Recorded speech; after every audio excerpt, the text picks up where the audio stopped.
Hello, everyone. We start our webinar just in a minute, waiting while everybody who had time and opportunity to join. So start very, very soon.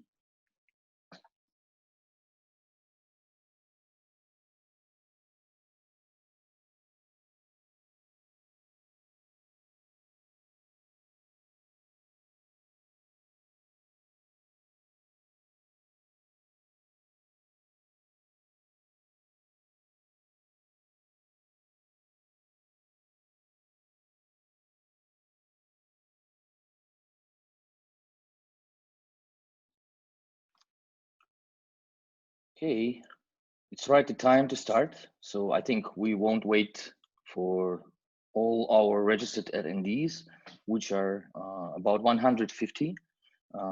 So today we're starting the webinar about the drone technologies and the application of drones in agriculture insurance. I would like to thank everyone for having time joining us for this webinar.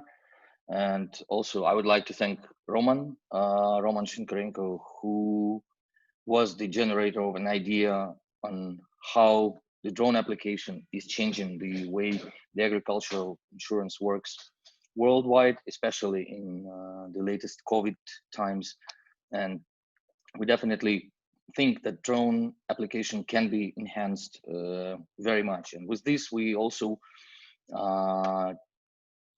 initiated this little group for discussion with Victor Yermak, who is an expert in cloud computing and doing the drone, sophisticated drone mechanisms that he will tell about in his presentation. I will speak particularly about the application of drones at fields when you are at fields for pre-insurance survey or for a loss adjustment. Roman will cover some issues about technologies in general and about how the COVID influenced the industry, as I said. So basically we'll start with Roman's presentation, then we move to Victor's part. I will speak after Victor, and again, Victor will finish the presentational part, after which we'll have the questions and answers. So I would urge all the attendees to write your questions in the questions and answers section. We'll make sure we cover most of the questions you have during today's webinar. And hopefully we will have about 1 hour and a half time for this webinar. And if there are any questions that are not answered, we will definitely answer them in writing. And after the webinar is done, we'll also share the video and we'll share the questions and answers in PDF format. So everyone who's registered will have an opportunity. We'll also put the announcement on AgroInsurance website about the video and the questions and answers. So you will have our contacts to further communicate if you have anything very specific. So basically, with this small introduction, you see the very first slide and some small bios about me, Jan Shinkarenko, Roman Shinkarenko, and Victor Yermak. Basically, with this, I would probably give a word to Roman to continue with his presentation and then moving on with our webinar. Once again, thank you very much for joining us today. So let's start.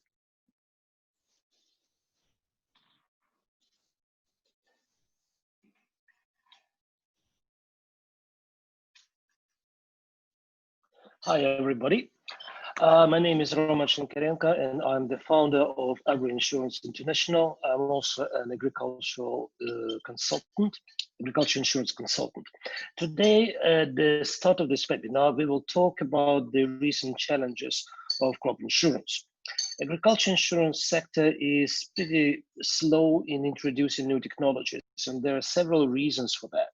That's the budget, financing of the new technologies, the personnel staff, knowledge, it's also training and perceived high costs of crop insurance.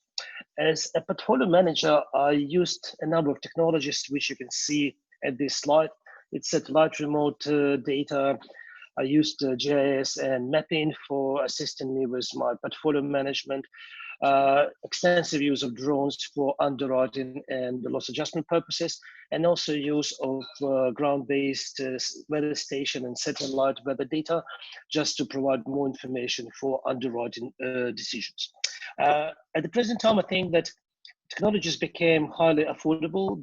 The cost of these technologies is much less than it was 10 years ago, and it's just a matter of insurers to identify the benefits for these technologies.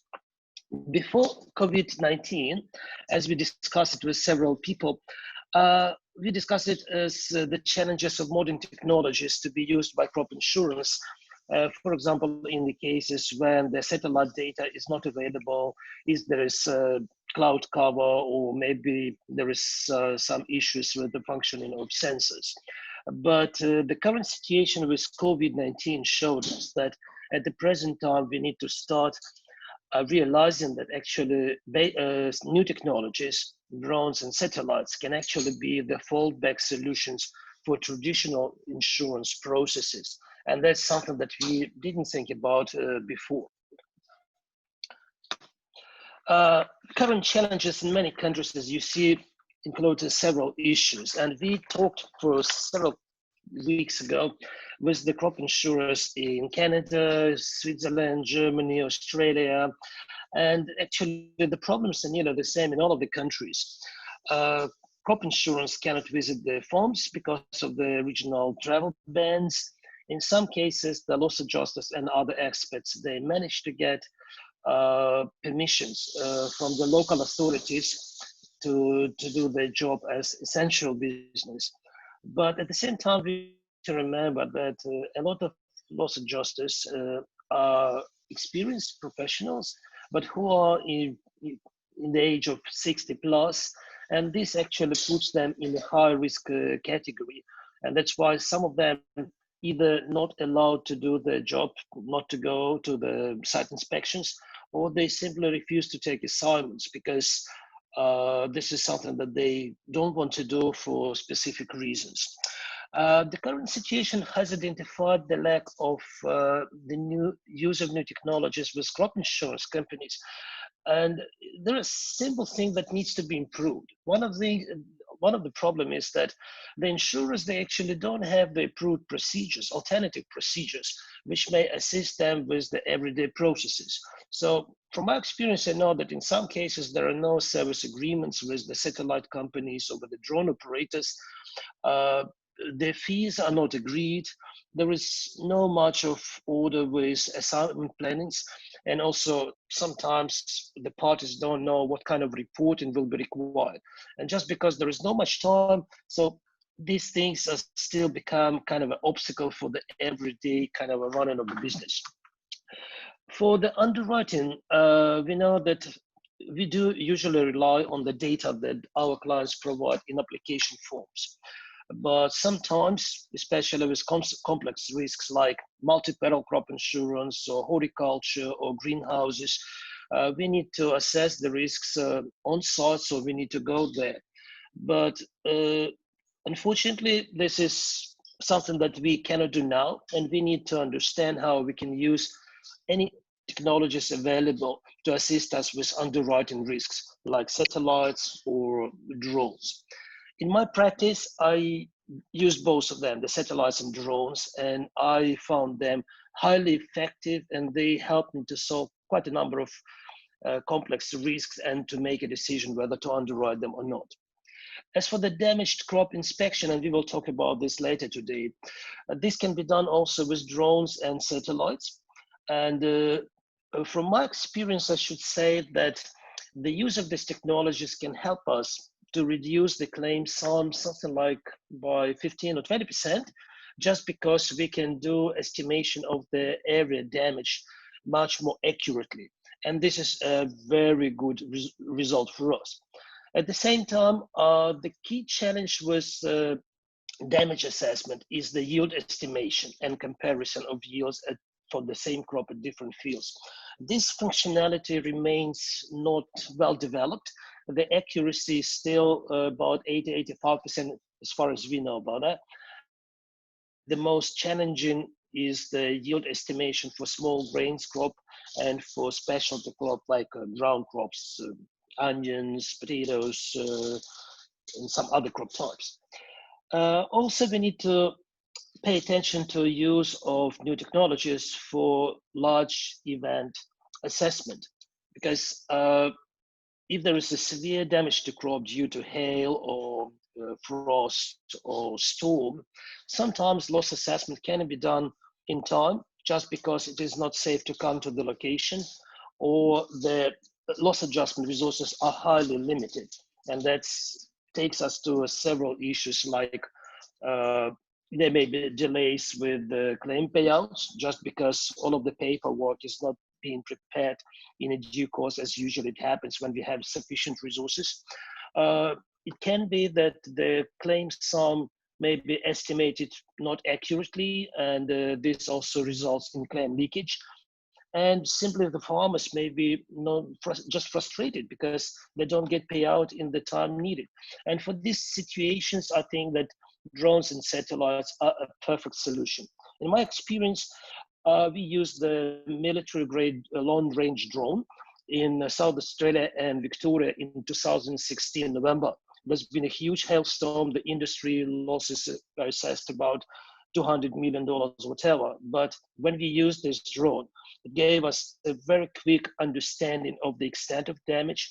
We could plan our loss assessors missions more accurately, and we could send the people with the priority to the areas where these people have been expected just right there.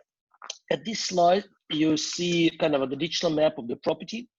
And this is probably the starting point, because I find it extremely useful if the client can provide us GPS coordinates of the fields to be insured, or the digital maps. In Australia, where I'm living now, it's about 70% of broadacre farmers that they have the digital maps, and about 90% of cotton farmers, they also have digital maps. The same is attributed to forest operators as well. So there are a lot of different resources that we can use. And on the right side, you see the print screen from the fire hotspot map. This is the government website that provides information about the fires in an online mode. And this is very updated information. And if you just download the layer for fire spots, and we kind of combine it with our property, you can see how far away the current fire is from the insured property. In this case, it's about 25 kilometers. And in such a situation, if you recognize it, we can ask the customer just to take some precautions to start preparing the fire mitigation equipment, or maybe just to see what other resources are available. So kind of it's really kind of a very valuable and very effective instrument for us today.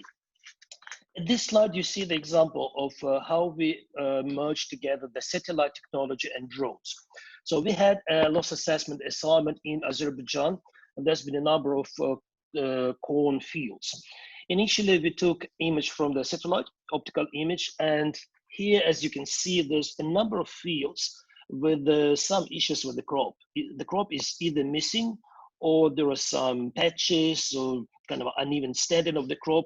So this gave us a very good understanding of where the loss adjuster need to go first, where the problems actually are, and just to try to understand why one field is so different from the other one. So at the time of loss adjustment, the loss adjuster came to the fields, put the drone up in the air, and it helped us to assess a large number of hectares per day. So we could do it from 400 to 1,500 hectares per day. And if you don't use satellite and drone technologies, you probably won't be able to perform such an assignment with such a good speed. Another benefit for us for crop insurance, from my perspective, is NDVI image. So taking by satellites and drones. These images provide quite a lot of useful information, which we can use for both underwriting and loss assessment purposes. However, we should say that this requires specific knowledge and skills with the people who work with NDVI images. With the insurance companies, unfortunately, there are not so many people who understand how NDVI works and how we can apply them. Personally, myself, I used it quite extensively for broadacre, horticulture, tree insurance purposes, and I found them very, very valuable. However, the key challenge from my perspective, I think, is that for each field, we use the dynamic color code, and the deep green, which is corresponding to the best condition of the crop, like here, the value of individual image can be different for different fields. Like for this field, we can see that the best NDVI value is 0.27. That's probably the field that just started vegetation. But if you will compare the different field where the NDVI value will be 0.85, you will see the same deep green color, but you need to understand and recognize and know what this means and how to apply it and what kind of a value and benefit you can get from this information. At this slide, my personal experience with new technologies. So we used to apply NDVI images to underwrite almond orchards in Australia. This helped us and required to apply additional 20% load into the base premium just because we managed to recognize some issues with the orchards before we insured them. We used drone images and satellites to calculate the number of standing trees. So we had a claim because of wind, and we took the satellite image and calculated the number of trees before the event. And then we used the drone imagery to calculate the number of missing trees after the event. It actually helped us a lot and really kind of helped us to reduce the timeline of this claim, how we process it. I also kind of was surprised that it was possible to identify damage to the insured crop by animals. The satellite image showed us exactly the trails, how the animals been traveling and how much of the crop damage they affected. And it was surprising but very effective example of how we can use it. Also, I used satellite data to identify irrigated, non-irrigated fields in Australia. And in one case with one crop, it actually helped us to reduce claim by 2 million Australian dollars. And without this technology, we probably won't be able to do it and probably will miss this and we will pay much more money than we had to pay. And actually, in this case, we didn't have any kind of a dispute with the farmer at all. Last year, also, we used forestry satellite imagery for forestry monitoring. In one case, we managed to save about 600,000 Australian dollars just because we could very accurately estimate the area burned down. And that was a very, very good example of that. So all in all, we have a number of new technologies, and this includes the satellite remote sensing, drones, GIS and mapping platforms and software capabilities. The weather data helps us to understand the localized data at the location where our client is farming. And what is very important is how we can merge together all of the data from these sources, drones, satellites, weather data, weather stations, and to put them in one platform that will help us to overlay different pieces of information and to make some reasonable decisions, either for underwriting or portfolio management purposes, so for loss adjustment. That's probably all from me. I would like to give a word to Victor Yermak, who actually will tell us much more about drones, because our webinar today is more about drones applications. So Victor, please.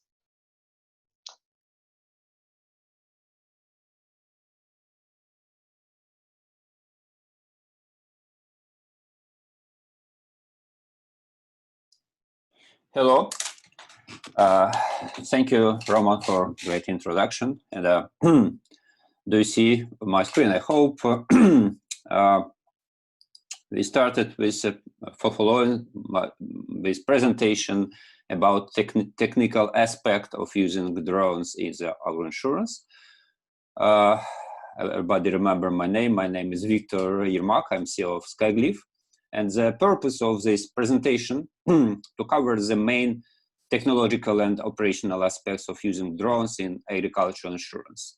We will talk about the main purposes and result of using drones in agricultural insurance, consider classification of drones, difference between types and models, explain main payloads and their value, quickly run over the software you need to proceed and analyze of data, and also I overview operation key challenges connected with the using of drones, regulations, long distance surveying, operator certification, and training.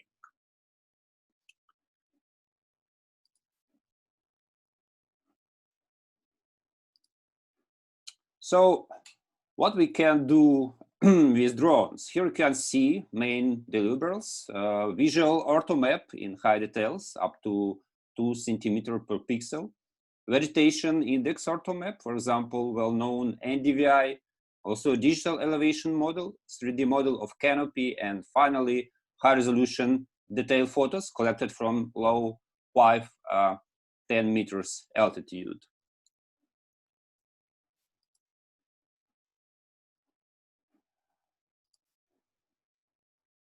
How does it work?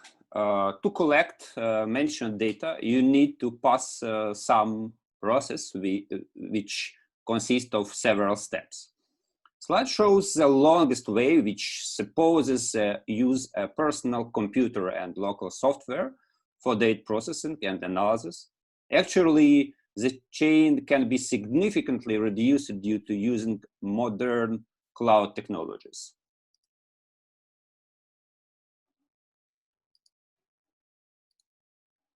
Let us stop on the mission execution step as core activity over the whole process.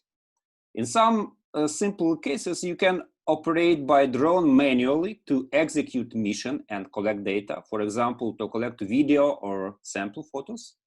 A more complex scenario like orthophoto mapping supposes preliminary mission planning with help of specific software called usually Mission Planner.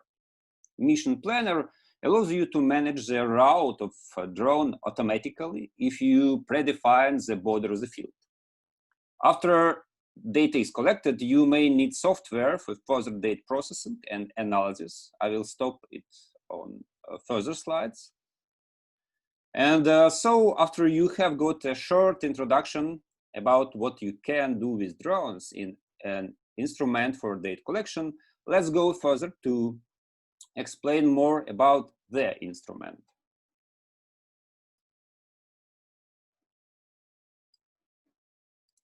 So these tables show drones which are suitable for agriculture.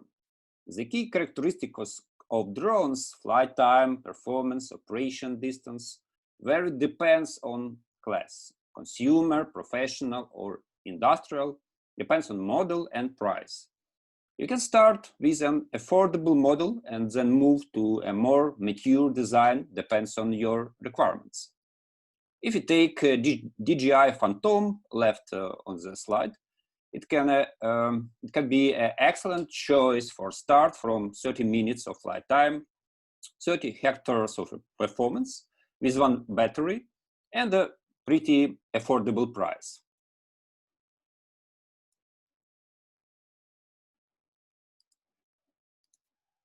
Here I provide information about the most famous manufacturer of drones. DJI, a Chinese company, Unique American company, Parrot French company, Microdrones company from Germany, which produced drones.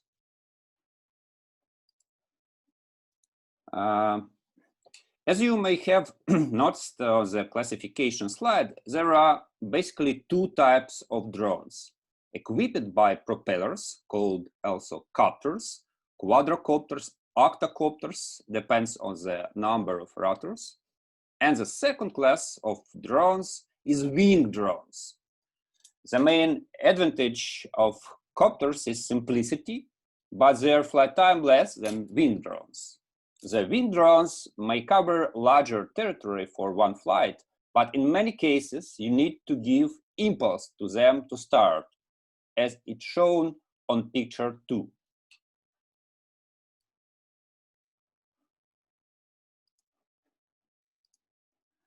To eliminate the complexity of winged drones, VTOL drones were designed. VTOL means vertical takeoff and landing. It means that VTOL drone take off vertically like copter and follows flight like winged drone and then lands again like copter vertically. The table compares the key characteristics of VTOL and the typical winged drone. Currently, VTOLs has only one disadvantage in comparison with winged drones: pretty high price.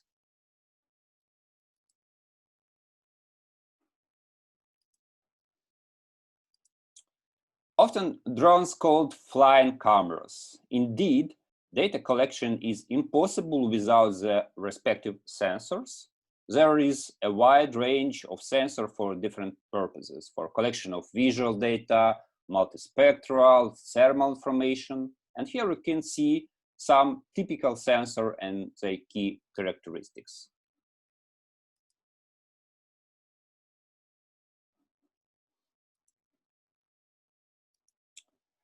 As we mentioned drones as a flying cameras, additional software, as we mentioned already, is usually required to assist you in mission planning, flying, data processing, and analysis.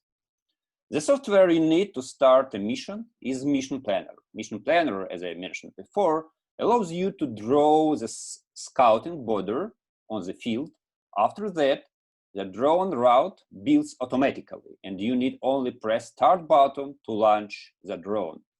Also, Mission Planner guides you over the whole mission to follow by drone parameters: altitude, battery charging, current position, and so on.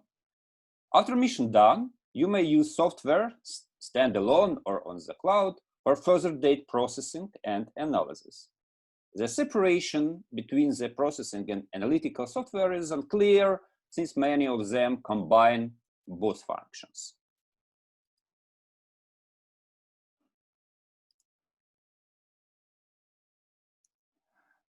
But there is a good news. The clouds can simplify the above picture a lot. Cloud mission planning and analytical software save you from headache dealing with non-integrated software.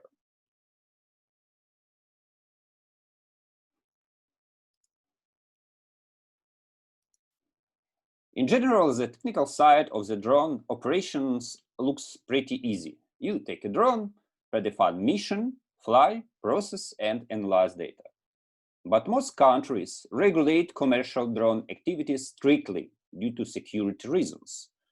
There is a common list requirement you should match to start to operate a drone. Among them, obligatory registration of drone, restrictions concerning drone characteristics like weight and mission, maximal operation, altitude, time of flight, and so on. Specific requirements for certain countries you may research by links on the slide. Additionally, the drone regulations still unstable. For example, the European Union will harmonize drone regulation for all members from July this year.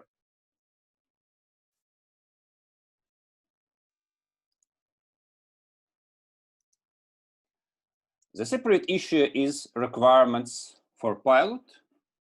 Usually, you must be at least able to read, speak, write, and understand English in English-speaking country. You must be a physician and mental conditions, of course, and usually you need to pass some number of exams.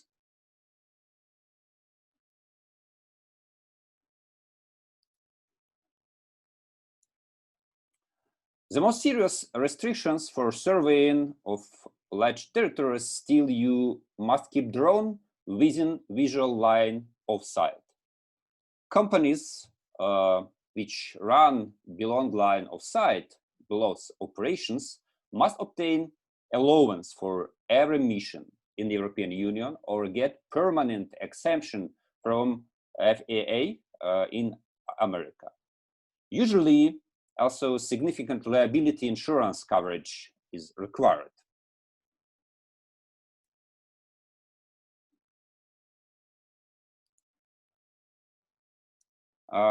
So another, again, good news is authorities constantly work for improvement regulations and rules. This slide shows the future model in European Union. Operations will be divided on 3 categories, and in some categories, before starting an operation in the specific category, operator must either perform a risk assessment and then define mitigation measures or verify that they comply with specific scenario defined by authorities. On that basis, they will be able to obtain the authorization from the National Aviation Authority and so on. The authorization for the specific scenarios will define the authorized operation and applicable mitigation measures. So this model should simplify commercial operations.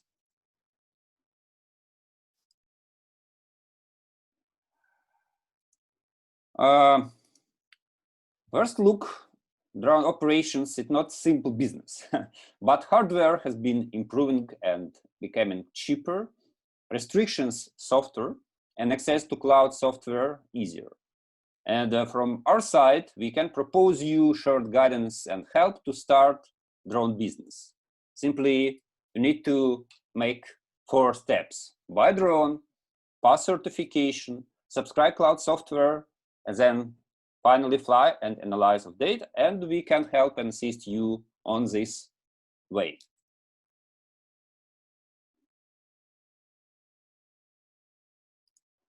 So thank you for the attention, and please don't forget to write your questions in the Q&A chapter.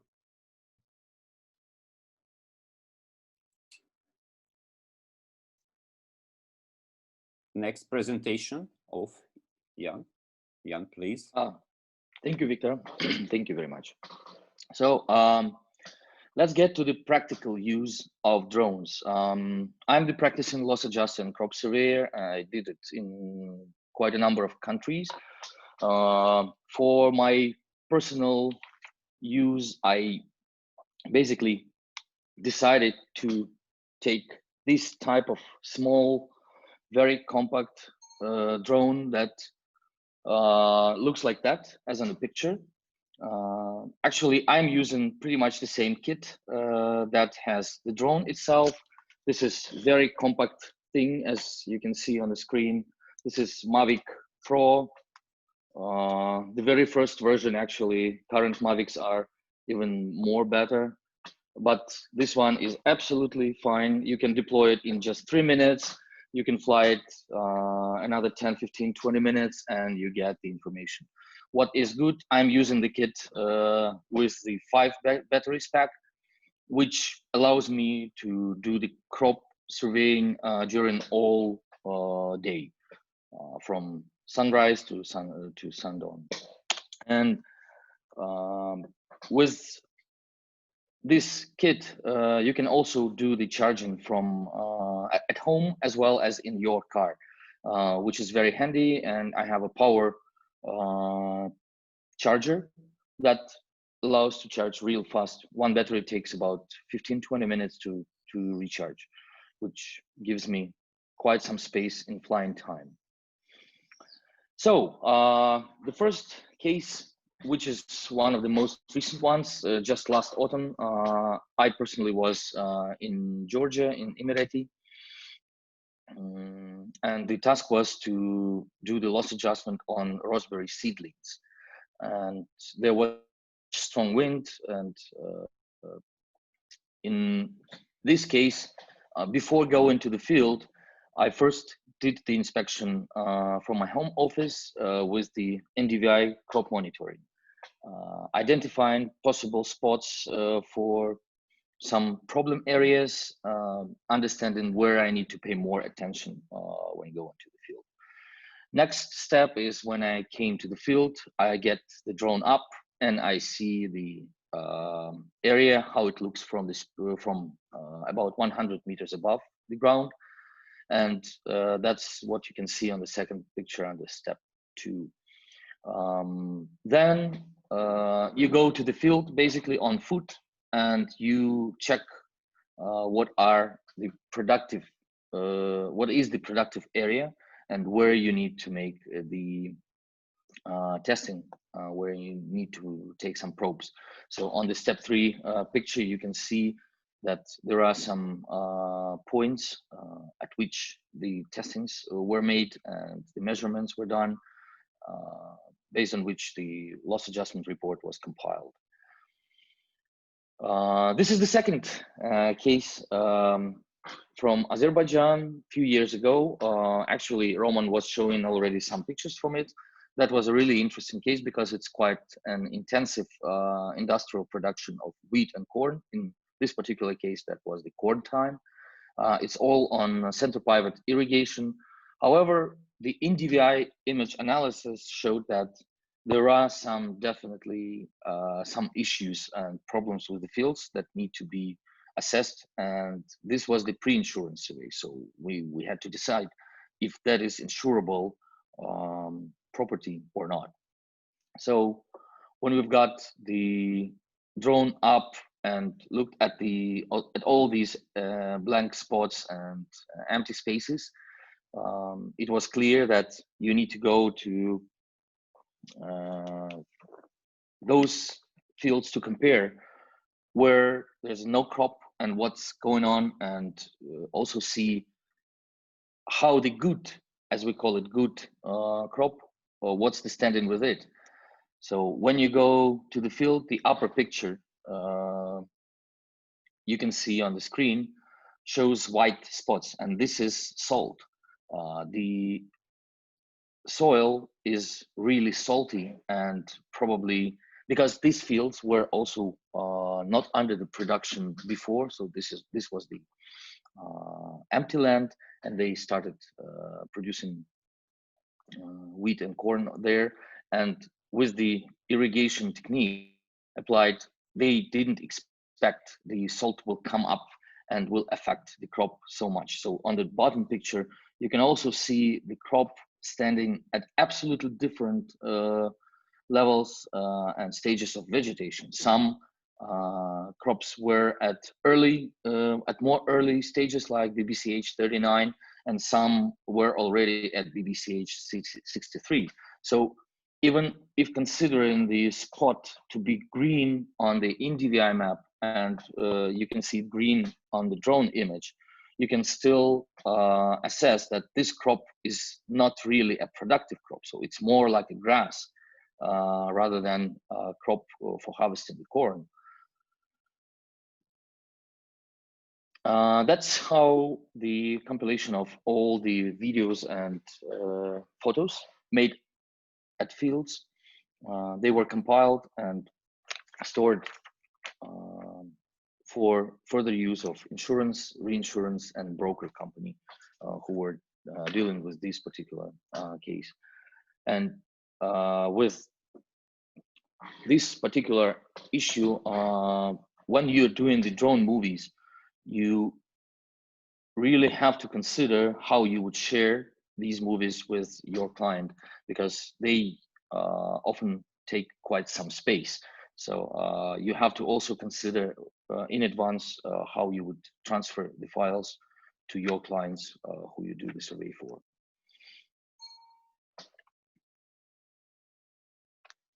Going further, next case, I hope you see this small GIF picture. This is my personal drone shooting in Armenia.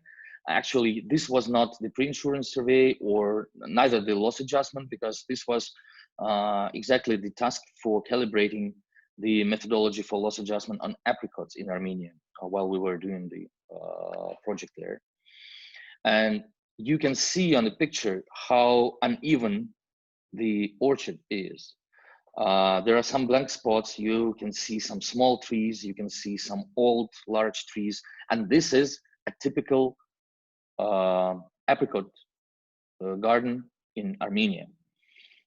So we had to really define what would be the sequence of activities of the loss adjuster who comes to an orchard for pre-insurance inspection, for example, or for doing the crop survey after the risk event, to identify what is the actual productive area, what is the actual number of productive trees.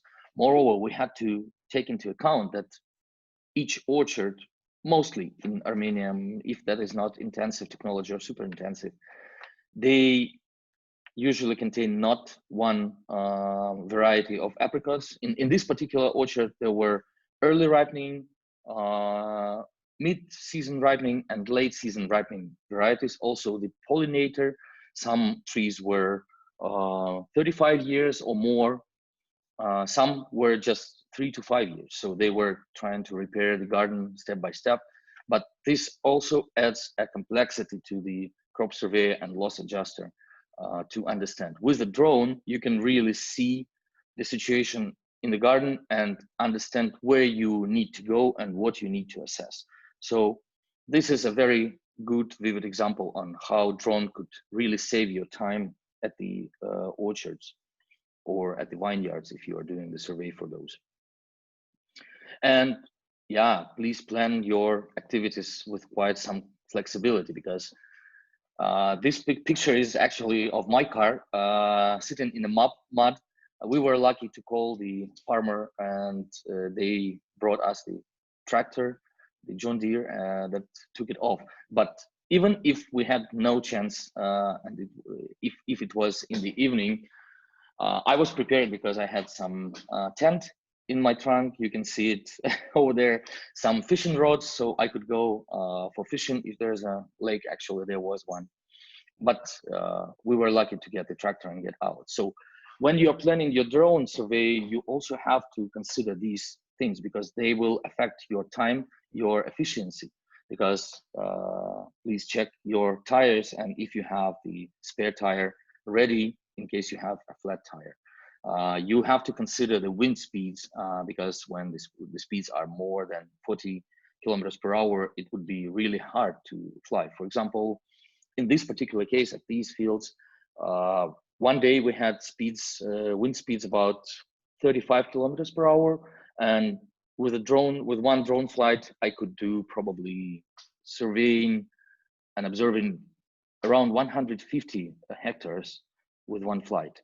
The next day there was no wind, and the survey area with one flight adjusted to about 450 up to 500 hectares, but the flight height was around 200 meters, so it was quite high. So we could really do a good job there. Also, bird attacks. That's what I personally experienced. Fortunately for me and my drone, they didn't really attack it, so they were flying around. But that also distracted me from working at field. So you have to consider that, because this also affects your quality of work. It affects your timing, and you have to be flexible in that and have some kind of spare time to properly do your job at the field. So plan it flexible, and I hope you never experience these issues. However, I did all those listed here. And yeah, thank you very much.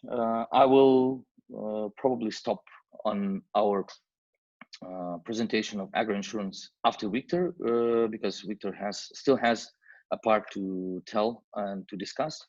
So it will be very interesting for the questions and answers section. Once again, thank you very much for asking those. We already have 9. So we'll move on, and after we finish with the presentation section, we will touch in each detail your questions, and we'll have a panel discussion. So thank you. I give a word to Victor. Thank you.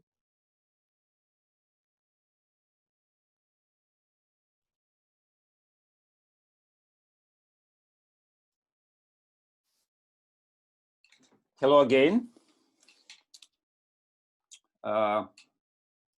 So the previous presentation covered the technical aspects of using drones and touched on regulatory restrictions. Here we will consider the further steps that allow using these technologies as a tool for improving the agricultural insurance business.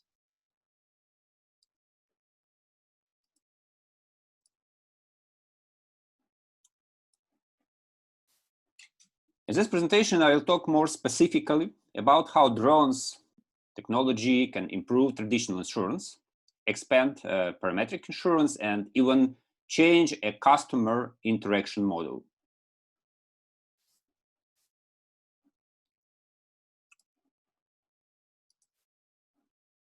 It's obviously that drones can collect much more data in comparison with manual assessment.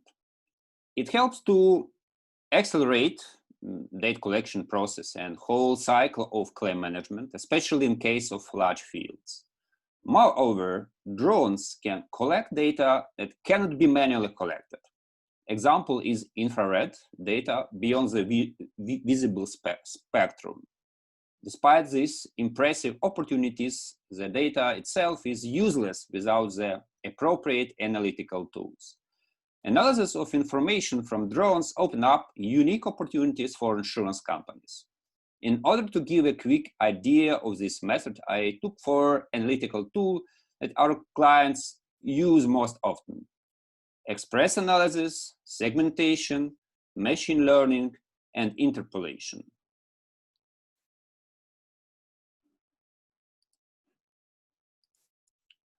This NDVI map of flood damage gives a clear idea of vegetation indices work, and NDVI correlates with chlorophyll and cell activities in the leaves. Red color shows low or no biological activities. It's easy to estimate damage basing only on the colored agenda of the map.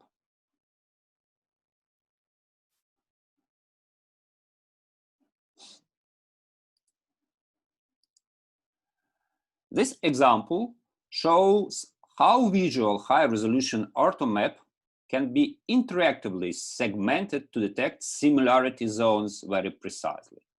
To launch such segmentation, expert indicates a number of representative points from each target segments, and the segmentation engine looks for similar colored and structured spots over the whole map.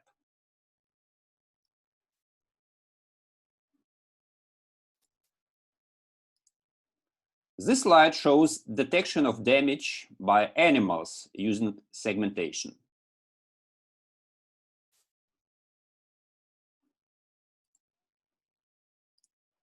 The next example shows assessment of crop lodging using digital elevation model of canopy.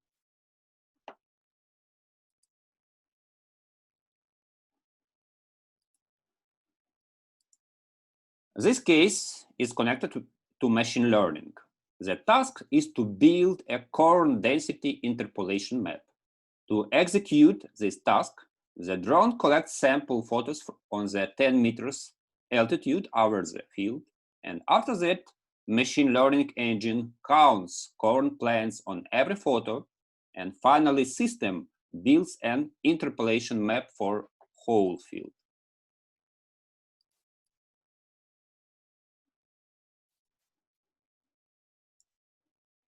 Traditionally, satellites are connected with index insurance, but in many cases, ones are useful to indemnity insurance too. First of all, satellites can give a historical retrospective of the crop to validate the claim before visiting the field. Then satellites map could guide drone scouting to not miss more critical field spots.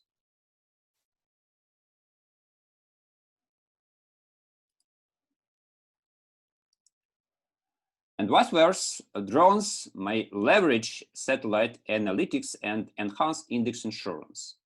This case demonstrates how low-altitude drone pictures are used for calibration of the NDVI satellite map. So calibration helps to decrease the basic risk of index insurance.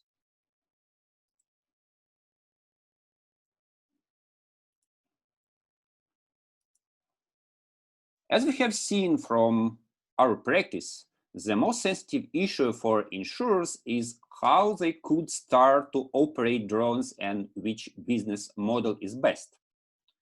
There are several operational models: outsourcing, in-house, and crowd scouting. Outsourcing model supposes use service company which operates for you and collect raw data, processes data, and provide you information for analysis.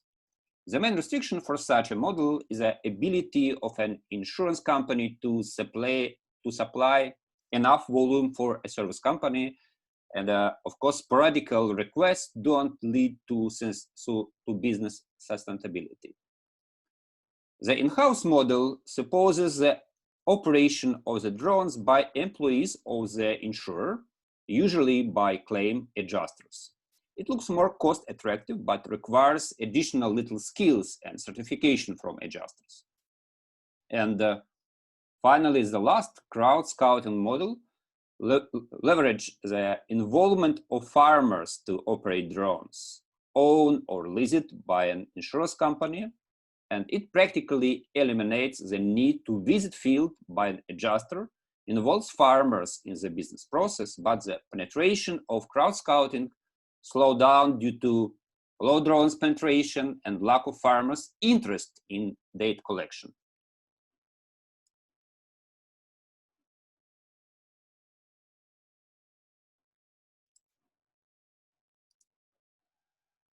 According to our experience, many insurance companies already have been running experiments with drones. They usually have several drones in hands of claim adjusters, which collect video, photos, and try to understand the value. Such experiments are very useful, but there are several serious restrictions for moving further to massive or industrial adoption of drones in the business. Among them are issues of coordination of many adjusters, ability of insurance company creates an infrastructure for data collection, processing, and analysis by many users simultaneously, support of adjusters in the field, and so on. Corporate cloud solution can eliminate a lot of these problems. Usually you could expect from such system a rich functionality, knowledge about best practices, consulting, and operational support.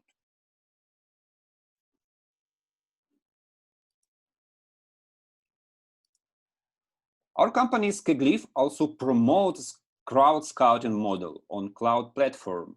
Our platform provides satellite analysis for farmers, guide farmers to scout of the field in return of electronic tokens, validates this data by machine learning, and prepare analytics for damage estimations. On the other side, insurer can estimate damage very quickly and precisely. The next experimental feature is fully remote managing drones through the 4G network by the service company instead of a farmer. Such an approach allows to improve data quality, accelerate of claim settlement cycle, and encourage farmers to collect data.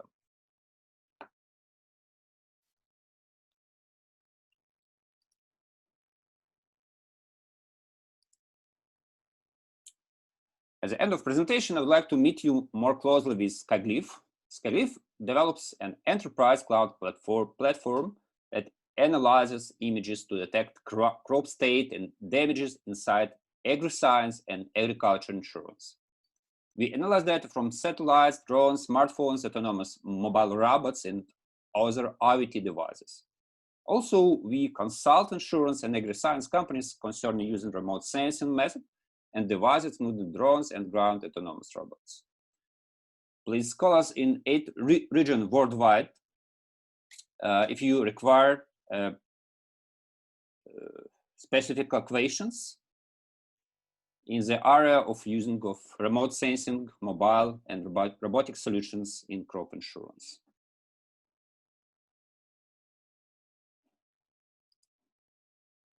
Next slide is dedicated of AgroInsurance company. I invite Jan to comment this slide. Thank you, Victor. I would just I would just switch to my slide because it was Thank you. updated a little bit just before the webinar. So yes, AgroInsurance is a international consulting company. We're basically operating worldwide, doing the research and technical assistance projects. We work with private sector, with the investment funds and companies. We work with large farming enterprises. We work with development agencies. We work with governments, and basically anyone who is interested in some specific technical assistance for agriculture insurance, for product development, program introduction, capacity building, all that is among our core skills and competences that we deliver worldwide. And yes, many of the participants today, they already know about our conferences. This is a part of our social activity for AgroInsurance, and we're happy to have it as a platform. Unfortunately, this year we had to reschedule due to COVID. The conference, so far we plan it for October 5th, 7th this year. Hopefully all the flights will be open. At least Georgia, where we plan to deliver this conference in autumn, is planning to open in July. So we're watching the situation very closely, and in about 2 weeks, we're going to all our participants. We have already more than 70 participants registered and very few cancellations. So all people are very much waiting and looking forward to our event. And that's also a very good sign for us, because we enjoy that people do trust us. They do trust that the conference will happen, and it will happen. And we also invite those who haven't been to our event to come and meet the industry professionals. You can also contact us using those contacts via email, via our LinkedIn and Facebook pages. So yeah, you also will have the opportunity to discuss if you have any questions specifically for us. With this, I'm moving to our questions and answers section. Victor, could you please put the slide for questions and answers? Yes. Okay, so we're moving towards the discussion. Actually, I would like to thank all the presenters and for your timing. We are actually very good in timing today. And let's start with the first questions. And we have already 13 in our list. So let's see, maybe we go through those questions right away. We have some questions that were sent to us in advance, so we'll try to cover not only those that are in our questions and answers right now, but we'll also cover a few more that we had in advance. Okay, so let's start with the question from Elizabeth. Elizabeth Rook, identification of damage to insured crops by animals. What kind of animals that could be, and what kind of animals could be identified with the method? Locust, grazing animals, what other, like wild elephants, which is a problem in India, for example. So Victor, probably this is a question to you. Indeed, we have had a number of issues with animals in Poland also. I'm not sure which type of animals were, but yes, it's a big problem for Poland also, damage by animals. And as from our opinion, maybe it's not it's pretty easy to detect damage from animal, because you could visually and even visually detect it, and drones can help to detect it more precisely and quickly, simply. The next question from Budiono Sukardi from Indonesia.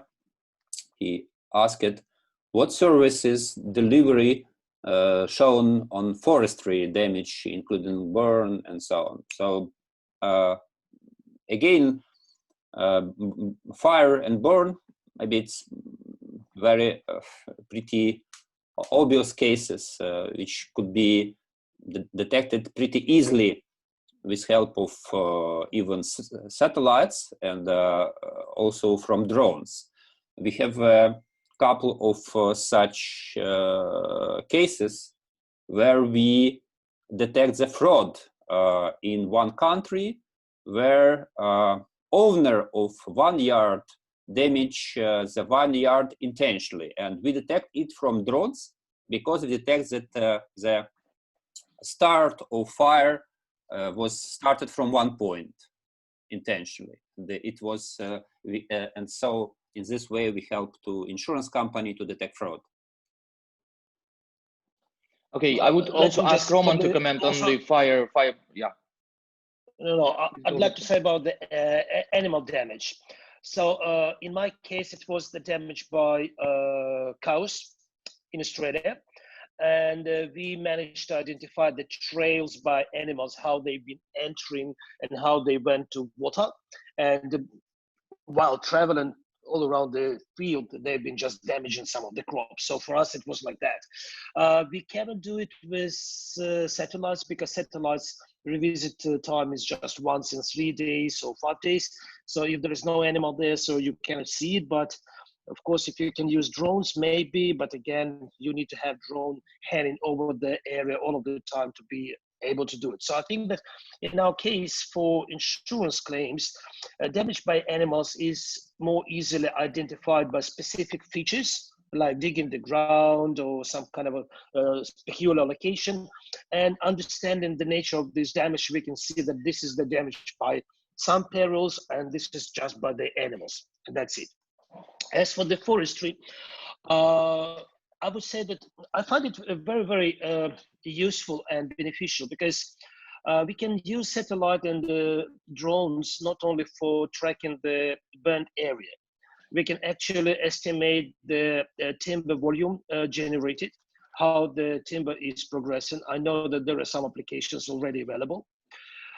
We can also, if we cover, and in Australia we do cover the replanting costs, the infrastructure damaged by fire, and if we need to know when the client is harvesting timber and then when they do replanting, we can keep track of all of this work, because in Australian reality, the replanting is usually required to be done within 6 months after the fire event. And just to understand if the customer is actually doing replanting or not, and whether the insurer needs to pay money.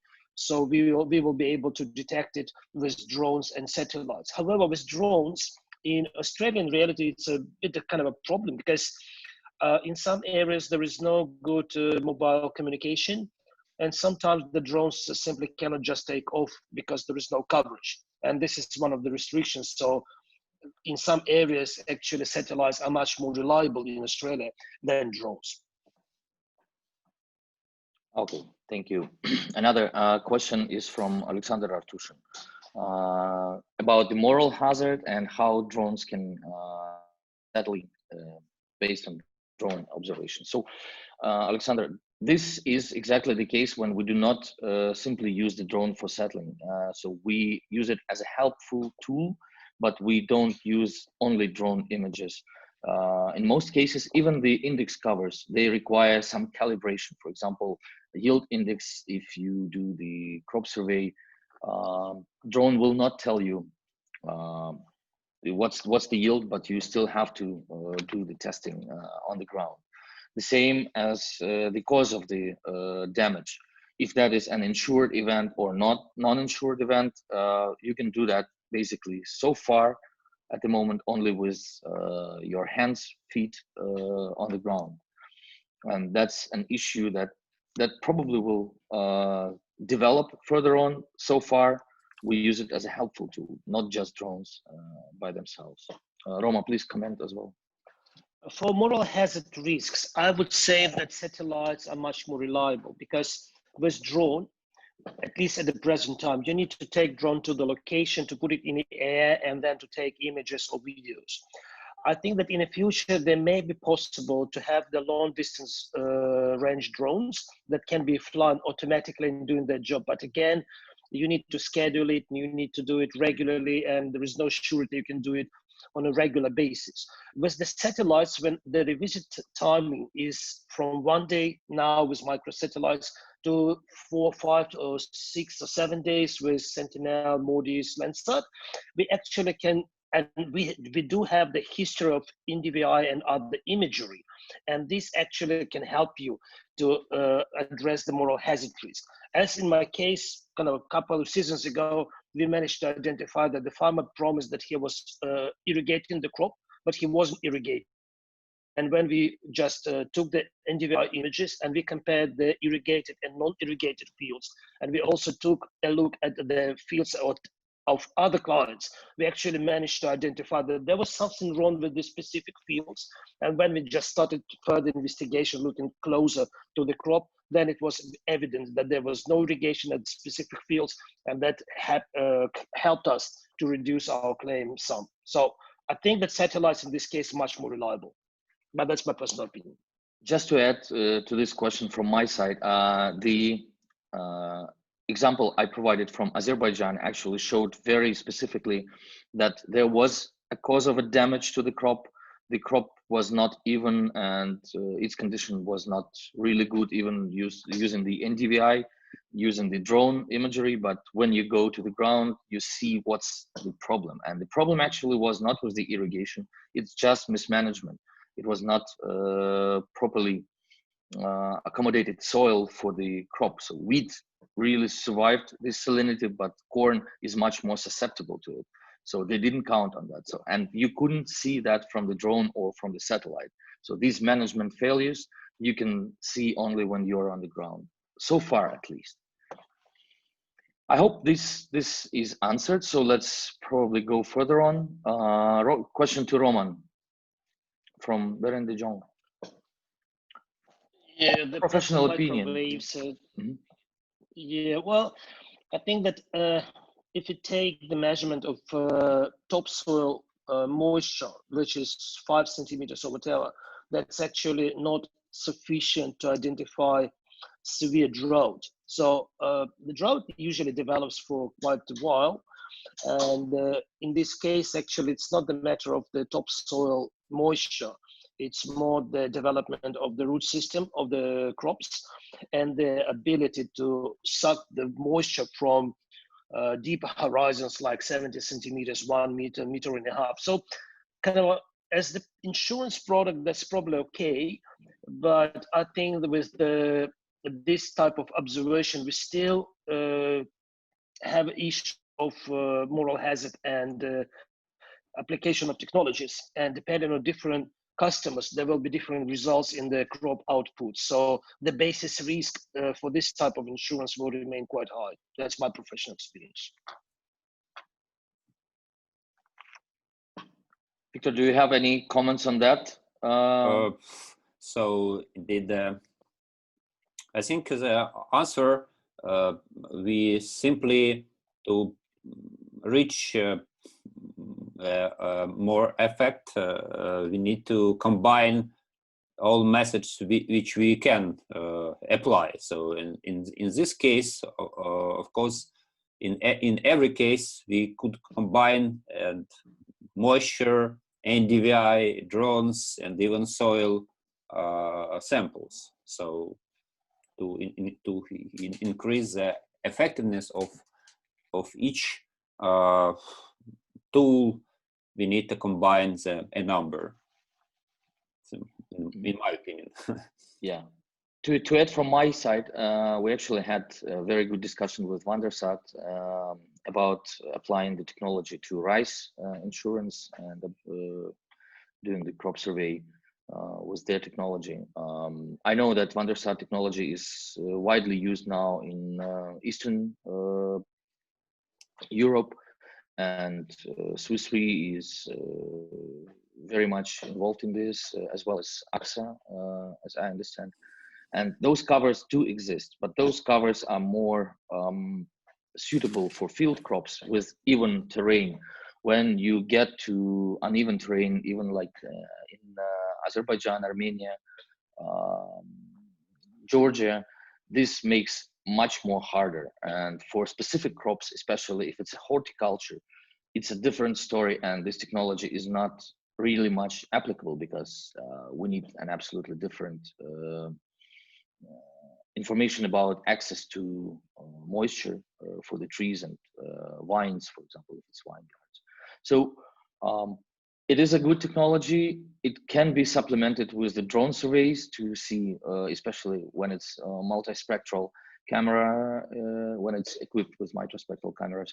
So anyway, we always have to see how it's tailored to the situation, to the needs of the customer. I hope that answers a little bit from our perspective. Okay, the next question was from Alex Ludi about the future of drone and what kind of drones will be needed maybe in 3-5 years, let's say, yeah? So Victor, what do you think about that? I think in the future, of course, we will see a number of autonomous drones, which could cover pretty big areas, and with developing of 4G, 5G infrastructure, we will find a number of service companies which will provide the remote managing of drones instead loss adjuster or farmer. I think it's a future.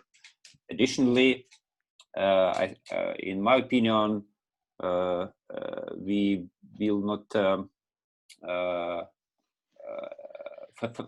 face it only with drones, but also some ground robots will be popular, including for the scouting, for their fertilizing, and so on, and even tractors will be able to collect the information for insurance companies at time of seeding, at time of spraying, and so on. And I think it will eliminate the problem for insurance companies concerning sporadical surveying of field. So indeed, I sure that insurance company needs constant or permanent monitoring of fields, of crops, and due to this, some problems which connected with the separation covered case from uncovered will be more easy. For example, if you will have constant information about weather, it will be easy to separate drought from the error in the technologies, for example. Okay, Roma, you also had some comment on that. Yeah, I think that what we need to expect is drones to be more functional, to have a much longer flight time, maybe easier to do the flight assignment. As I told before, 2 years ago, we had access to a military drone that was flying for 25 hours, something like that. So the mission was actually quite long, and it didn't require any people just actually piloting the drone. So after it took off, it was doing all of the job by himself. And actually, it was a very, very good example of how we can address losses and assess the current situation just within several days only. It would be quite valuable probably for Asian countries for the cases of tsunamis or tropical cyclones or the mega hailstorms. And actually, there are some examples that this really works. The key challenge with these types of drones will be what kind of information we get, how we can interpret this information, and how this information will be used for claims management purposes, for insurance purposes. But as for the drones, definitely they will fly longer, fly better, and provide much more information comparable to satellites. Okay, thank you. This is answered. So let's move to the questions from Gohar. We have quite some, and I think those mostly related to Victor. So Victor, if you can just go through the questions and answer those. depends on country. It could be cost 0 for the online certification. Sorry, Victor. The first question is, what is the cost of the certification? Yeah, Yes? yeah. Okay. Yeah. Sorry. What's the question was about cost of certification, and my answer, it depends on the country. In some country, the cost is 0 due to you can submit for certification online. In some countries, it costs hundreds euros and even €1,000.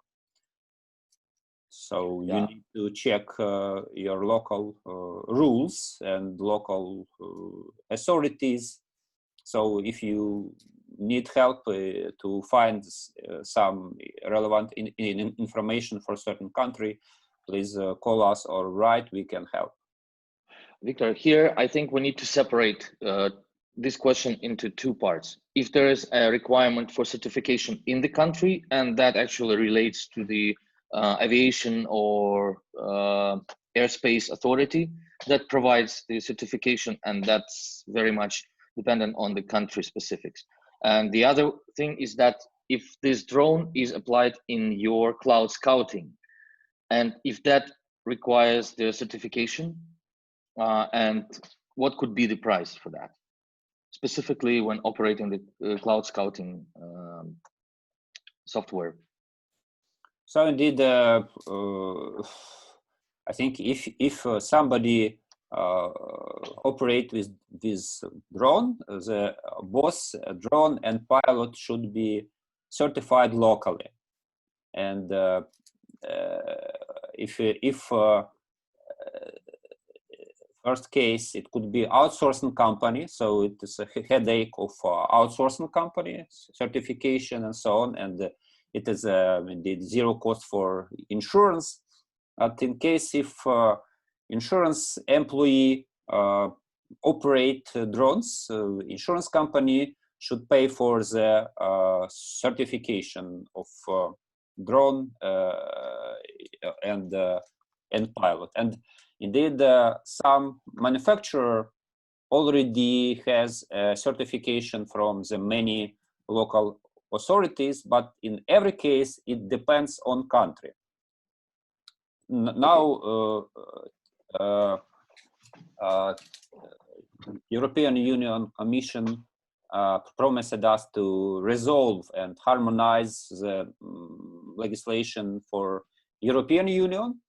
But at the moment, currently in European Union, every country has own legislation. Of course, it's similar, but it's pretty different between it other, and every time you should check locally. Okay, I hope this is more or less clear and answered. So let's move to another one. What is the deployment time for a simple drone? So with my personal case, the deployment time is about 3 to 5 minutes. So you just unfold the drone, you put it on the ground, you run the application, you connect to the drone, and you are ready to take off. So you are taking off, and usually for a field up to 100 hectares, you would it's about 10 to 15 minutes of time. It depends on the crop, it depends on the terrain, it depends on the objectives, what you do. But usually within 15-20 minutes, you already land your drone, and you can understand where to go and what you need to do the next steps on the ground. That's from my perspective using the DJI Mavic Pro. With Phantom and others, Victor, please comment. I didn't work. The same. It minutes, 5-10 minutes, and indeed, if we talking about rotors drones like DJI, it's pretty easy. If you are mentioned the wing drones, it need more time, because indeed you need make some additional steps. For example, prepare the mission planner, launch the drone, and so on. So it may take even 30 minutes. Depends. And in case of wing drone, you even need to take into account the direction of wind. to launch drone in the proper way. So Exactly. and looks like wind drones need some professional skills, but yes, of course, there are a number of drones which you can manage very easy, wind type drones, but it's more difficult than rotor. Okay, so Victor, what happens if the drone is damaged? The bird attacks, you hit the power pole or some wires, whatever. So tell us the stories. I didn't have these cases, fortunately, so I'm lucky one. Yeah, but these things do happen. Cases. We know the cases. Yeah, it also depends on vendor of drone, and depends on your services. For example, if you buy drone from the serious manufacturer like a DJI or the similar, usually it include guarantee.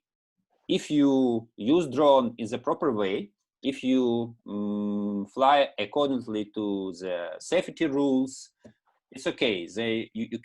You can call to the service center, and the drone will be renewed for the cost of service company. But I'm afraid that the case of bird, the vendor not cover, of course.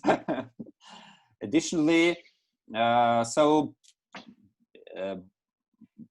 and my advice for start, use drones cheaper as you can find, so to avoid some losses. Please don't use the very complex cameras, at least for start, and so on. So yes, Victor, or switch to satellites. They're more expensive, but they do not suffer from birds. Unless somebody hits them. Okay. With my personal experience, I didn't have the damage to the drone, but I had some software issues, and that was actually annoying because at the fields, when you get the drone up, it shows the pictures, it shows the video, and suddenly it interrupts, and you cannot see anything. So you have to do the go home automatic return. It returns back. You do the reload, maybe change the battery, and that was really annoying. The issue was not compatible software for the phone I was using. So that was actually the systemic issue, and they fixed it at the DJI side. So they issued a new version, and now it works all fine. But I had to also come to the service center, and they tried to identify for quite some time, because it was writing all the GPS coordinates and all the tracks, but it couldn't show the video which I needed at my field work. So that was an issue. But yeah, we coped with that anyway. Good. So let's move to another question. I hope this is covered. Data processing. Victor, probably let's start with you. Usually you can find a free of charge software mission planner for managing and planning the mission of drone on the field. And also, but if we are talking about data processing software, usually you need to buy it or subscribe in the cloud.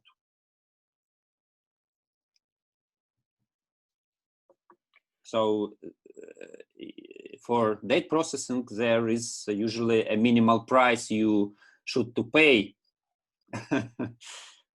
to accomplish this task.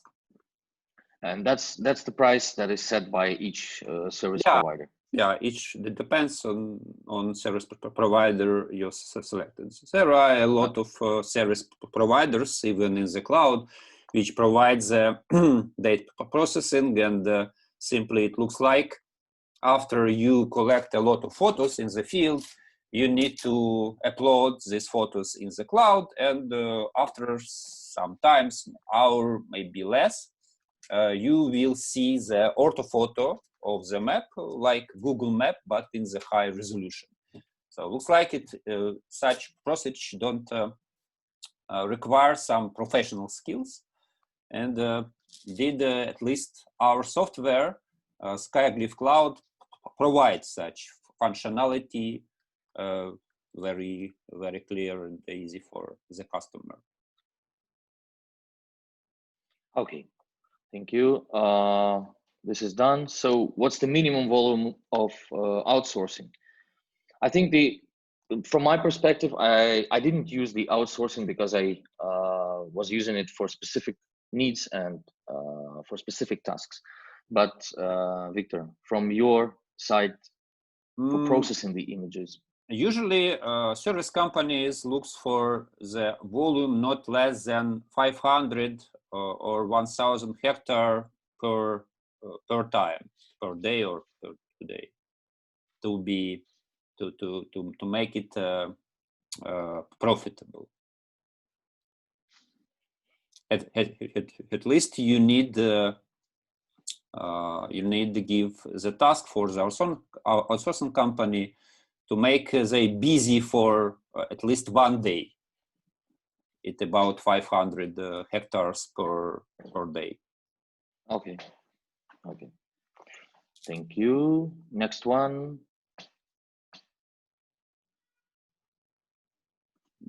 The question from Marcel. How far away are the fully automatic drones, Victor? Okay, Roman wants to answer. Okay, Roman, go ahead. Roman, please. They already here. As I said, in November 2016, there was a use of military drone. I think that it took about 3 days to agree on the flight assignment. Then the drone took off from Melbourne and made a mission in Mildura, Adelaide, all around South Australia. So it was something like 700 kilometers from Melbourne. It was flying, I don't know, 10 or 15 hours, and then it was landing in Melbourne back. So actually these drones already there.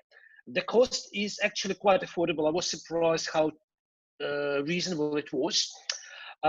In Australia, and I think in other jurisdictions, there were already drones that can fly 100, 150 kilometers from the base station and return back. But the payload is probably limited, and it's more the organization of these kind of assignments, how to agree with companies. But these things already there. It may be a bit of challenging in Europe because of smaller countries and difference in jurisdictions. However, probably the EU rules will recognize some of the common things, and it will be possible. So we think that in 3 years, it will be much more affordable than even now, but it's already there. Victor. Yeah, actually, the technology is with the military. So if the military are able to provide this kind of commercial services, it depends from country to country. But if that is like in Australia, then basically the technology is there and it could be deployed. But Victor, if you have any comments on that as well. Indeed, the fully automatic mode depends not only on characteristics of drone, but it depends on safety, because you need to be sure that such autonomous drone will not stack with I don't know, helicopter or birds or something like this. And to implement such service, many countries and even many companies provide special service which navigate drones like aircraft in the air. It's called a special system which called unmanned traffic management system. And if you have such software and have a pretty hard drone, it looks like realistic. And I think we are very close to appearance such services. And I think even in the next year, we will be able to use such services in some countries, for example, at least in some European unions, and already in the United States of America, many companies and the Federal Aviation Authority works for such services to enable fully autonomous flying. So I hope that clarifies a little bit. Thank you, Marcel, for asking. Okay, next question from Elizabeth Rook. Any experience in using the drone technology for harvest estimation? Our company now running a couple of pilot projects with large insurance companies in this direction. So how do you deploy that, Victor? It's just maybe in few words. So do you use like merging the satellite estimations with drone estimations, or how we use drones for as a calibration of vegetation indices, and our approach use machine learning. So we don't collect any physical or phenotype characteristic of crop. So we don't collect a number of grains and soil moisture and so on. We simply collect information, photos from the drones, and also collect the estimation of yield in every such point from the agronomist or pilot who provide us such visual information. Did you have any results on correlation between the estimations you use in drones and satellites to the real factual data on that field? So what's the percentage? We don't finish the experiments yet, but I know about correlations about 95%, and I'm sure it could be achieved if we be able to collect a sufficient number of examples. So it's achievable, 95% of.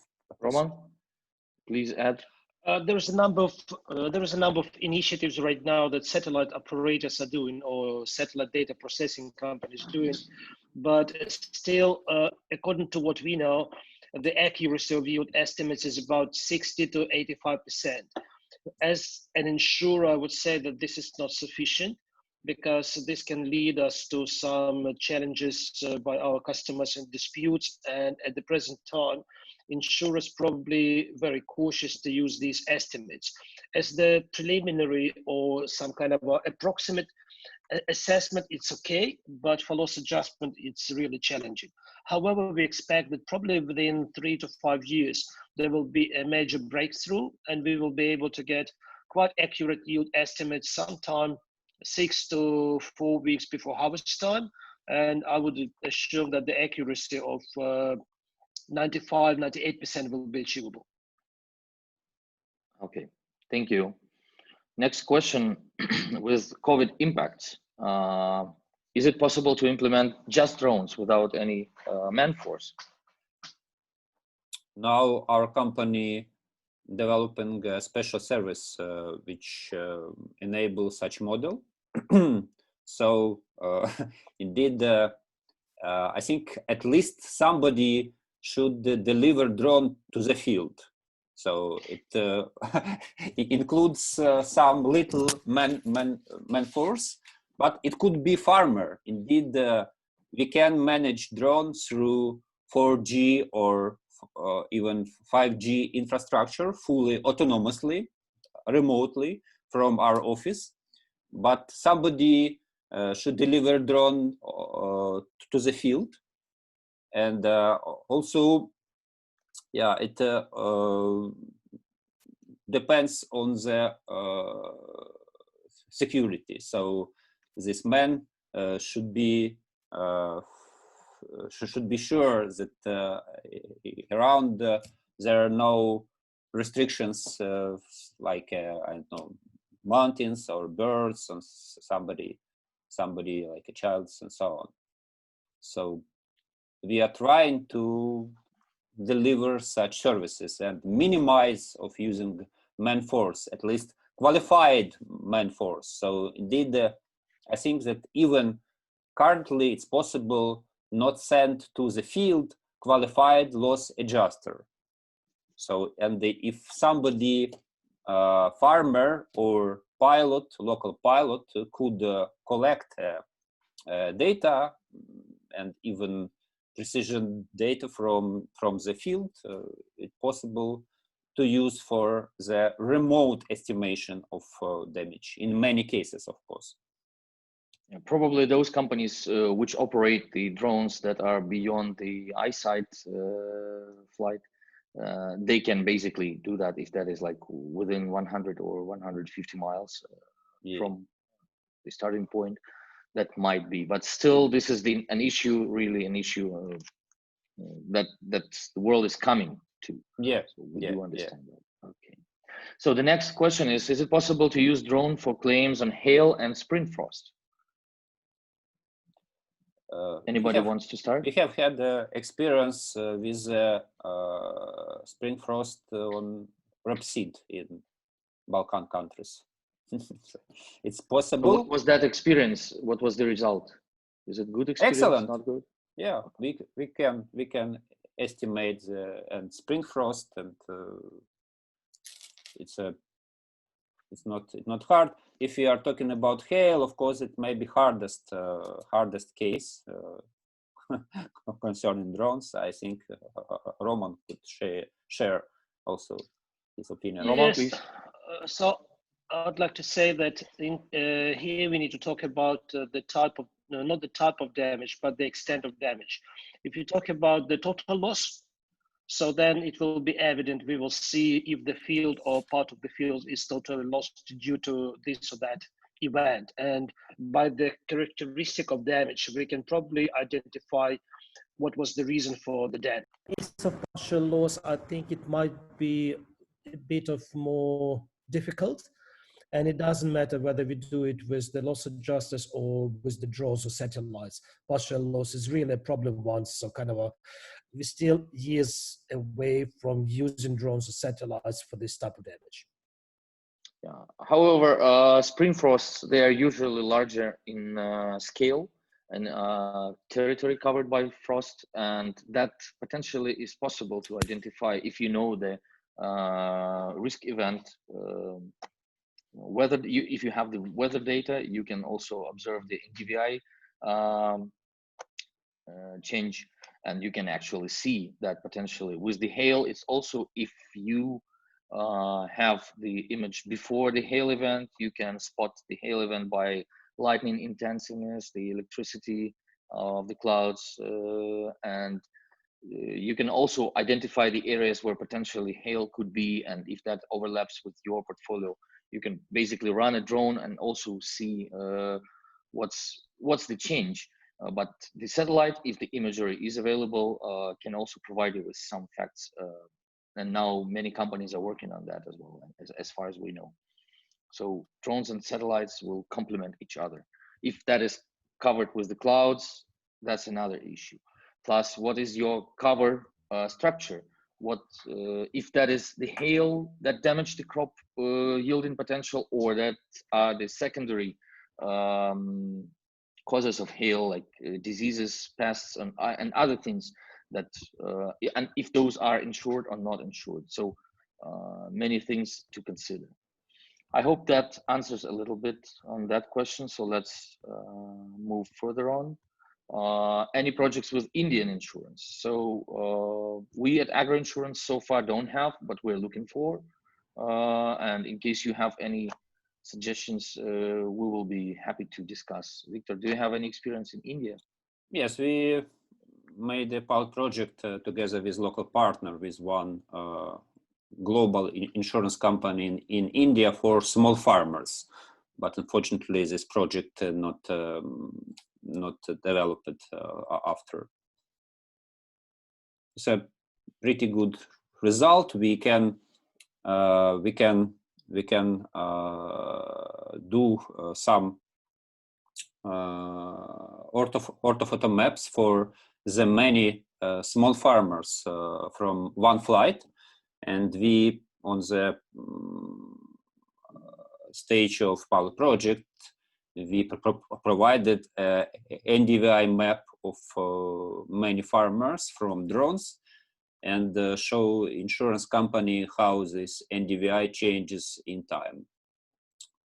So it was a pilot project, but it not finished. And once again, if there is any opportunity for the project and you would like to discuss something, you have the contacts. So let's see. Yeah, we will. There's something applicable we can help with. Yeah. Okay, I hope this is done. So how can it be useful to quantify hail damage for grape vineyards? Roma, do you have any thoughts to answer? Extremely difficult from my experience. Grape insurance is quite challenging to separate grapes for wine, table grapes, and racings. And any of them is a real challenge. And I don't think that drones can be, or satellites can be the major technology to help us to quantify damage. I think that in this case, we still need to send a couple of guys with good knowledge and just to do this job manually.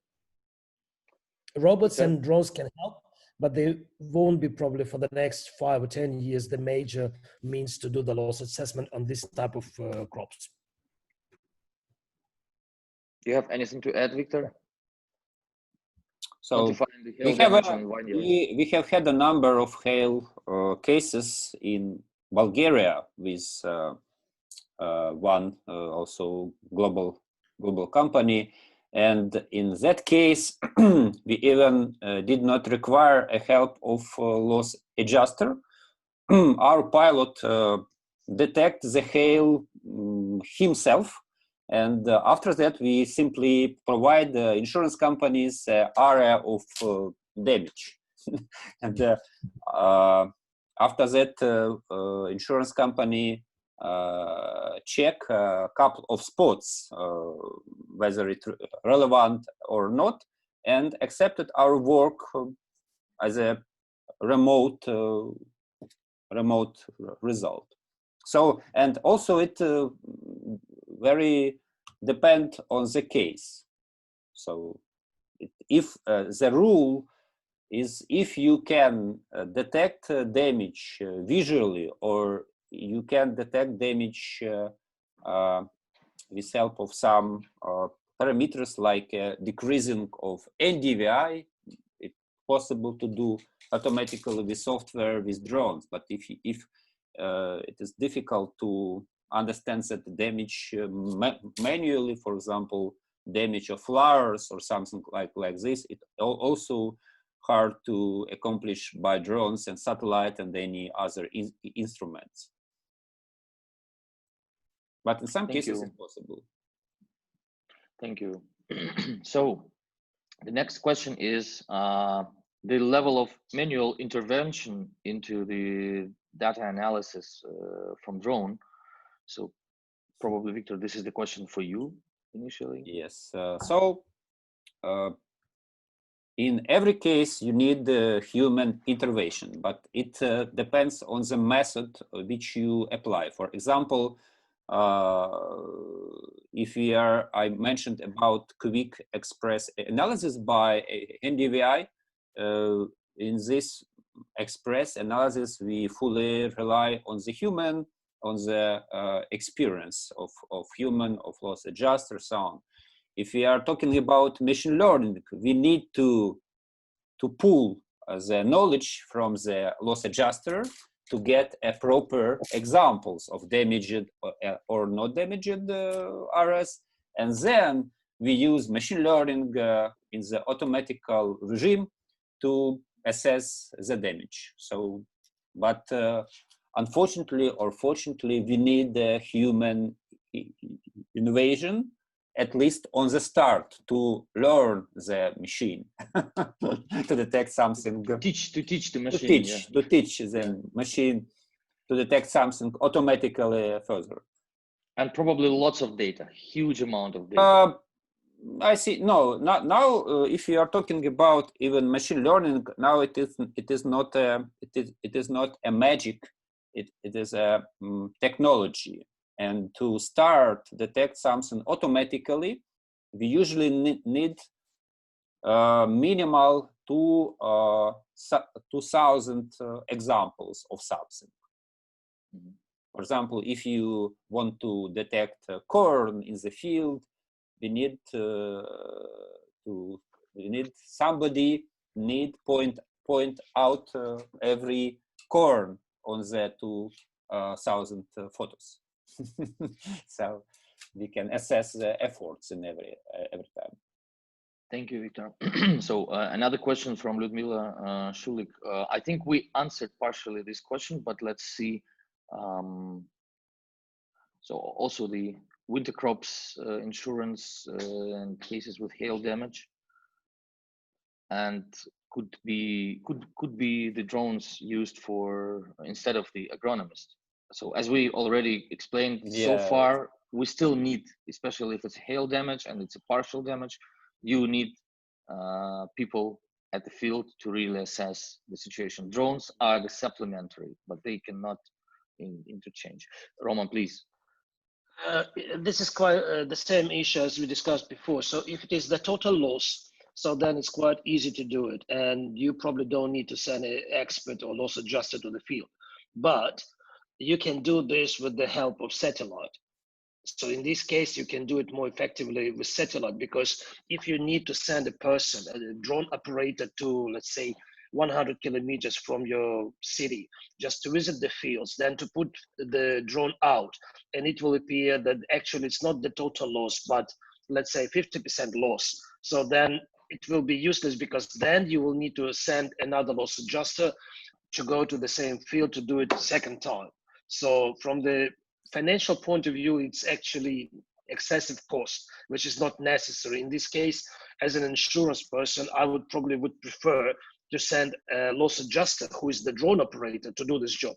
But just the drone operator probably won't be good for that. And if you can do the same job from the satellite, it's probably more cost efficient as well. So the next question, thank you, Roman. The next question is for Victor about the experience shown on the example for corn storm damage. Mm-hmm. So did the insurers concern corn, but I remember a number of cases with storm and sunflower. The more excited case was in Bulgaria, where we helped to resolve some small conflict between farmer and insurance company, because it was a case with 500 hectares of sunflower before harvesting, and farmer were in hurry to harvest the sunflower due to ongoing raining season, and it was conflict concerning the amount of compensation. And we made such digital elevation map for 500 hectares for 2 days, 1 day before deadline. And every part, insurance company and farmers agreed with our result, and conflict was exhausted very very easily, as we expected. So digital elevation model can help a lot in the case of windstorm and lodging in so many crops, including sunflower, wheats, corn, and so on. So simply we can understand which plant lodged, which not, with help of such 3D model of canopy. We can make such a map simply with help of visual camera. So even we don't need some special equipment like LiDAR or another complex equipment. Okay, so guys, as we have to wrap up, we're a little bit beyond 1 hour and a half. There are a few more questions left. So the first one from Nitin Kadam, using the technology for the farmers, how they can use it, what's the usefulness for them? Victor? sorry, Jan, I have missed. The usefulness of the technology for the farmers and in what way indeed, use. Indeed, my experience shows that, of course, a farmer accept this drone-based and satellite technologies, but they not very happy to spend a lot of time to analyze such data. So, and they prefer to use third-party consulting.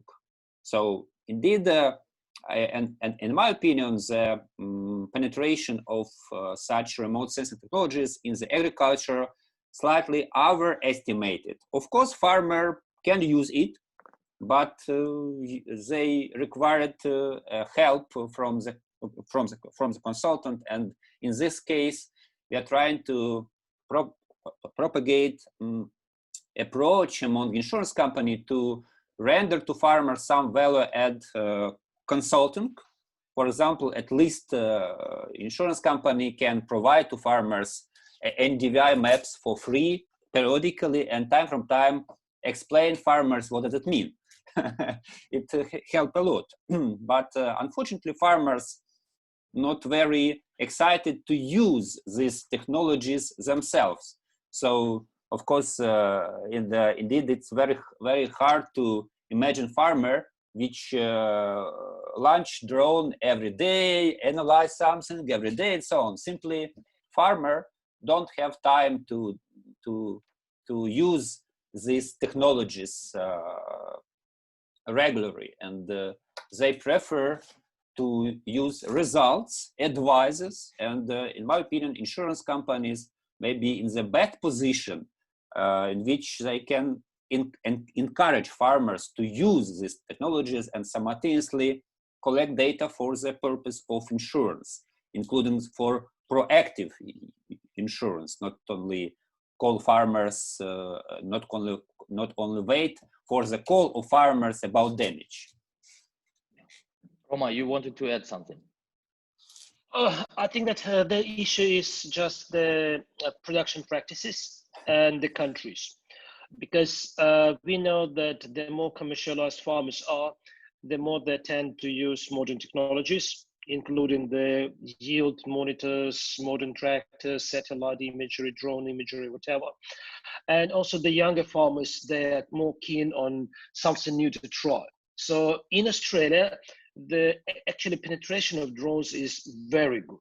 So a lot of farmers already actually use drones for mastering the livestock, for checking the paddocks on a regular basis and whatever. And they actually find it much more efficient because they don't need to spend petrol, fuel, just to visit some remote field. They can put up the drone and go there. So it's actually just the matter of how the farmers realize the use of that. There are also cases, and numerous cases, when the agronomists perform the function of consultant. They know better how to analyze NDVI imagery, LiDAR imagery, whatever, and they can actually just tell the farmer what they see and what needs to be done. So surprisingly, in some countries, penetration of drones and new technologies is quite extensive, and it's quite at a good level. It's more probably a problem for developing countries and for the countries with small size farms, like 1 hectare, 2 hectare, 5 hectares. Then from the economical point of view, it's not as efficient to buy a 2,000 drone just to do some of the functions that you can do. So it's really kind of a matter of time, but the penetration is really surprisingly good.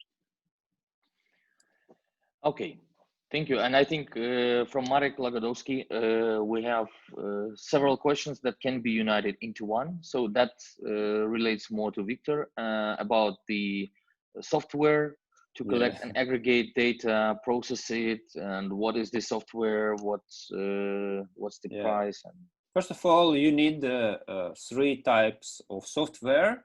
First of all, it's a software which called Mission Planner. It's a specific software which could plan your mission in the field and manage by drones automatically in the field. So for such software, you need to simply draw the border of field, and such software create the route of drone automatically, and after that everything run automatically. Drone launch, collect data, and return to you on the spot of launch. It's a software called Mission Planner, and you in many cases you can use open source or free of charge software. The next class of software is data processing and data analysis. And as I mentioned before, there are a number of software providers which you can use. Examples, Agisoft, Pix4D, Drone Deploy, for example, and so on. And for data analysis, you also can use a number of providers, and sometimes you can find a software which provide you the functionality for data processing and data analysis. And for example, I would advertise our company. Skyglyph Cloud is a software which fully cover all functions you need to collect data, process, and analyze in the cloud. And also we provide a Android version of Mission Planner to collect data free of charge, and you can prepare the border of field in the our cloud, and then in the field you should press only one button to launch drone and collect data automatically. So very easy and fitted for insurers intentionally. Sorry for advertising. That's okay. So basically we have no questions. So I think we did quite a good job. Thank you very much, Victor. Thank you very much, Roman. I really would like to thank all those people who stayed till the very end. I hope you find it useful, and what we try to do is doing it practical, doing that really handy to our participants, to our customers, to our clients. So if you have any questions, if you have any specific details you need to discuss more about drones and using the satellite technologies, please feel free to contact us using the contacts we showed earlier. We'll be happy to discuss more practical cases of drone and satellites application in the agriculture insurance. Thank you very much. With this, we finish our webinar, and we're looking forward to more opportunities. Thank you, Jan, also for the facilitating. Thanks, everybody. Yeah. Thank you. Bye-bye. Thank you. Bye. Thank you.